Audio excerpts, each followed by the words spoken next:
मैं रंजीत कुमार, अम्बेडकरवादी एकीकृत मंच का राष्ट्रीय अध्यक्ष, और आज फिर से मैं आप लोगों के बीच आ रहा हूँ कि यह देश जो समझिए कि बहुत यह शूद्रों के लिए बहुत मुसीबत में चल रहा है, तो हम यह कहने आए हैं इस पूरे देशवासियों के लिए कि पूरे भारत में अगर देखा जाए यह बीजेपी से पहले तो कोई ना कोई कांग्रेस का ही लोग सांप्रदायिक के मैंने हर चीज़ अपनाते थे, और उसी से हटकर उस कांग्रेस से हटकर आरजेडी बना, उधर सपा बना, उधर ममता बनर्जी बना, जो कि कांग्रेस से ही कट कर यह अलग अलग पार्टियां बनी। लेकिन आज वही कांग्रेस से हटकर बनाने वाले पार्टी आज उनकी गोदों में बैठे हैं। मैं उनसे कहना चाहूँगा, इस समाज के शूद्र समाज से, कि कांग्रेस और बीजेपी में कोई अंतर नहीं है। मैं बार बार कहता हूँ कि कांग्रेस और बीजेपी कोई अंतर नहीं है। बीजेपी तो बाद में आई है, लेकिन पहले तो कांग्रेस ही इस पूरे शूद्रों पर अत्याचार करने का काम किया। जैसे आपने देखे होंगे अभी चुनाव 5 राज्यों में हो रही है, जहां पर माननीय अखिलेश यादव जी का जो एक वहां के कमलनाथ पंडित जब जात के ब्राह्मण हैं, वह कहते हैं अखिलेश कौन है, अखिलेश वखिलेश है। तो बताइए, पूरे भारत के एक सबसे बड़ी राज्य यूपी, जहां के वह मुख्यमंत्री रह चुके हैं अखिलेश यादव, उनके विषय में ऐसा अभद्र टिप्पणी करना यह शूद्रों के लिए अपमानित करता है। और उसके बाद मैं शूद्र समाज से भी आग्रह करूंगा कि हमारा शूद्र समाज के भी लोग एकत्र नहीं हो पा रहे हैं, क्योंकि उस अखिलेश भैया से मैं भी आग्रह करूंगा कि एक समय था कि जिस समय चंद्रशेखर रावण आपके यहाँ गिरगिराया करता था, उस समय आप भी उन्हें अपनी तरजीह नहीं दिए। उसी तरह बिहार में भी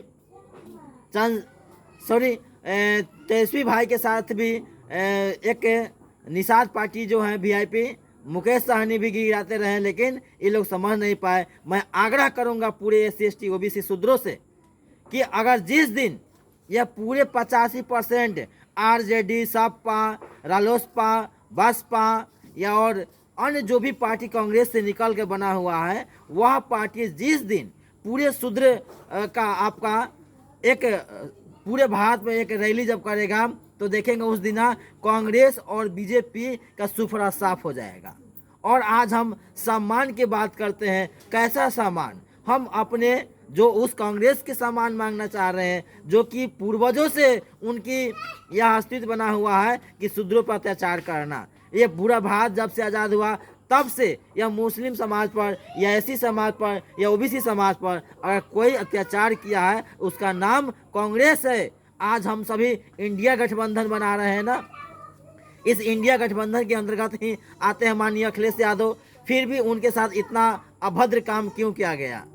मैं आग्रह करूंगा पूरे देश के सभी बहुजन समाज के लोग कि हम तीसरा मोर्चा तैयार करें, और हम पूरे समाज से, पूरे जो नेतृत्व करता है उनसे आग्रह करेंगे, माननीय लालू प्रसाद यादव से, माननीय नीतीश कुमार से, माननीय चिराग पासवान से, माननीय अठावले से, माननीय बहन कुमारी मायावती से, अखिलेश यादव से, ऐसे लोगों से, माननीय चंद्रशेखर भाई रावण से, कि आप सभी लोग एक प्लेटफॉर्म पर आएँ और इस देश को अगर संविधान बचाना है तो आप सभी लोग एक प्लेटफॉर्म पर आकर इस रणनीति को अपनाएं और पूरे देश में चलने के काम करें। नहीं तो वास्तव में जनता तो तैयार है बीजेपी को हराने के लिए, लेकिन यहाँ का जो देश के जो नेता है ना, वही बीजेपी को हराना नहीं चाह रहा है।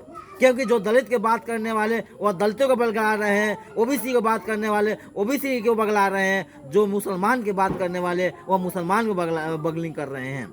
मैं ऐसे लोगों से मैं बार बार आग्रह करूंगा कि आप अपने को थोड़ा सा सहमता अपनाते हुए अगर विचार करते हैं और पूरे समाज एकत्र होते हैं, तो यह कांग्रेस और बीजेपी आपके साथ देखिएगा पीछे पीछे दौड़ना शुरू करेगा, क्योंकि हम 85% के लोग हैं।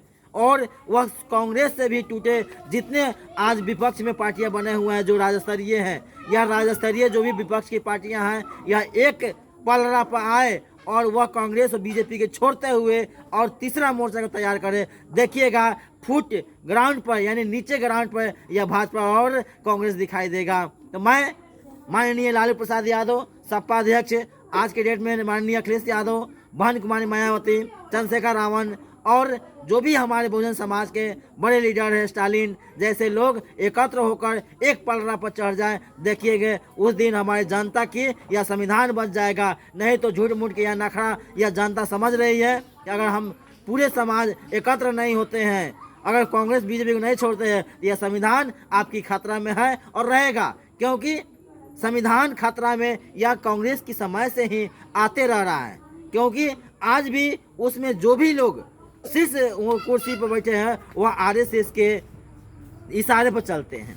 अरे बीजेपी तो एक समझिए तो इतनी भूल के आदमी है इस देश के लिए। कांग्रेस इस पूरे देश पर राज किया और एससी एसटी ओबीसी के आरक्षण खत्म करने का प्रयास किया। उनके जो भी काम किया गया है वही तो काम बीजेपी कर रहा है, नहीं तो पहले उसी का एजेंडा बनाया गया है। तो मैं फिर से आग्रह करूंगा एससी एसटी ओबीसी माइनॉरिटी भाइयों से और खास नेता से, जानता हूँ तो एकत्र होने के तैयार है संविधान बचाने के लिए और इस बीजेपी भगाने के लिए। लेकिन अगर हमारे माननीय जो भी राज्य स्तरीय नेता बने हुए विपक्ष में बैठे हुए हैं वह तीसरा मोर्चा तैयार करे और भारत के झंडा को लेकर खड़ा हो जाए, देखेंगे बीजेपी रातों रात चुटकी में भाग जाएगा। इतना ही कहकर मैं अपनी वाणी समाप्त करता हूँ। जय भीम, जय संविधान।